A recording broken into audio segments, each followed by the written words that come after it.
Big boss Telugu season 9 ಪ್ರಾರಂಭ ಆಗಿ 2 ವಾರಗಳಾಗ್ತಿವೆ. ಮನೆಯಲ್ಲಿ ಈಗಾಗಲೇ ಜಗಳ ಬೈದಾಟಗಳು ಮಾತ್ರ ಜೋರಾಗಿ ನಡೀತಾ ಇದಾವೆ. ಕನ್ನಡತಿ ಸಂಜನಾ ಕೂಡ ಹಲವು ಬಾರಿ ಗಂಟಲನ್ನ ದೊಡ್ಡದ್ ಮಾಡಿ ಕೆಲವರ ಜೊತೆ ಜಗಳ ಮಾಡ್ಕೊಂಡಿದ್ದಾರೆ. ಕ್ಯಾಪ್ಟನ್ಸಿ ಟಾಸ್ಕ್ ಸಮಯದಲ್ಲಿ ದೊಡ್ಡ ಡ್ರಾಮಾ ನಡೀತು. ಕಮಿಡಿಯನ್ ಸುಮನ್ ಶೆಟ್ಟಿ ಸ್ಪರ್ಧಿ ಫ್ಲೋರಾ ಸೈನಿ ಅವರನ್ನ 2 ಬಾರಿ ಹೊಡೆದ್ರು. ಅವರ ಬಾಸ್ಕೆಟ್ ನಲ್ಲಿರೋ ವಸ್ತುಗಳನ್ನ ಕದಿಯದಂತೆ ತಡೆಯುವಾಗ ಈ ಘಟನೆ ನಡೀತು. ಸಂಜನಾಗೂ ಪೆಟ್ಟು ಬಿದ್ದಿದೆ ಅಂತ ಅವರು ಕೂಡ ದೂರಿದ್ರು. ಈ ಘಟನೆ ಬಳಿಕ ಸುಮನ್ ಅವರನ್ನ ಟಾಸ್ಕ್ ನಿಂದ ಎಲಿಮಿನೇಟ್ ಮಾಡಲಾಗಿತ್ತು. ಟಾಸ್ಕ್ ಮುಗಿದ್ಮೇಲೆ ಸಂಜನಾ ಸುಮನ್ ನಡುವೆ ಭಾರಿ ಜಗಳ ನಡೀತು.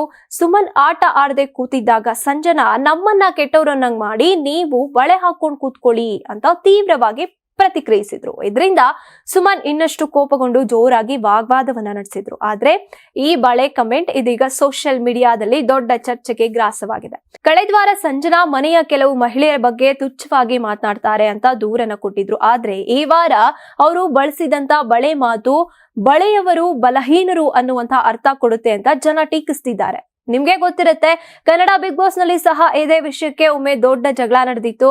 ಬಳೆ ಮಾತು ಆಡಿದಂತ ವಿನಯ್ ಗೌಡ ಎಲಿಮಿನೇಷನ್ ವರೆಗೂ ಹೋಗಿ ಟೀಕೆಗೆ ಒಳಗಾಗಿ ನಂತರ ಮರಳಿ ಬಂದಿದ್ರು. ಈಗ ತೆಲುಗು ಬಿಗ್ ಬಾಸ್ ಮನೆಯಲ್ಲೂ ಕೂಡ ಇದೇ ವಿವಾದ ಮರುಕಳಿಸಿರುವಂತದ್ದು. ನಾನು 86 kg ಇದ್ದವಳು 71 kg ಬಂದಿದ್ದೀನಿ. ವಯಸ್ಸಾದ್ಮೇಲೆ ಸ್ಮಾರ್ಟ್ ಆಗಿ ಕಾಣ್ತೀರ ಅಂದ್ರೆ ಜಿನ್ನಿ. 126 kg ವೇಟ್ ಇದ್ದು ನಾವು ಈಗ 114 kg ಲೆಕ್ಕ ಬಂದಿದ್ದೀವಿ. ಯಾವುದೇ ಸೈಡ್ ಎಫೆಕ್ಟ್ ಆಗಿಲ್ಲ. 84ರಿಂದ 50 kg ಬಂದೆ. ಆಮೇಲೂ ಸಣ್ಣಗೆ ಫಿಟ್ ಆಗಿದ್ದೀನಿ. ಅದಕ್ಕೆ ನಾನು ಯೂಸ್ ಮಾಡ್ತಾ ಇರೋದು ಜೀನಿ ಸ್ಲಿಮ್.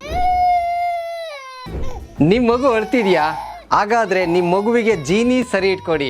ಯಾಕಂದ್ರೆ ಜೀನಿ ಸರಿ ಇಟ್ಟು ನಿಮ್ಮ ಮಗುವಿಗೆ 100% ಸರಿಯಾದ ಆಹಾರ. ನಿಮ್ಮ ಮಗು ನೆಮ್ಮದಿಯಾಗಿ ನಿದ್ದೆ ಮಾಡಬೇಕಾ, ದಷ್ಟಪುಷ್ಟವಾಗಿ ಬೆಳಿಬೇಕಾ? ಹಾಗಾದ್ರೆ ಜೀನಿ ಸರಿ ಇಟ್ಟು ಕೊಡಿ. ಎಲ್ಲಾ ಮೆಡಿಕಲ್ ಶಾಪ್ಗಳು, ದಿನಸಿ ಅಂಗಡಿಗಳು, ಸೂಪರ್ ಮಾರ್ಕೆಟ್ಗಳಲ್ಲಿ ಲಭ್ಯ.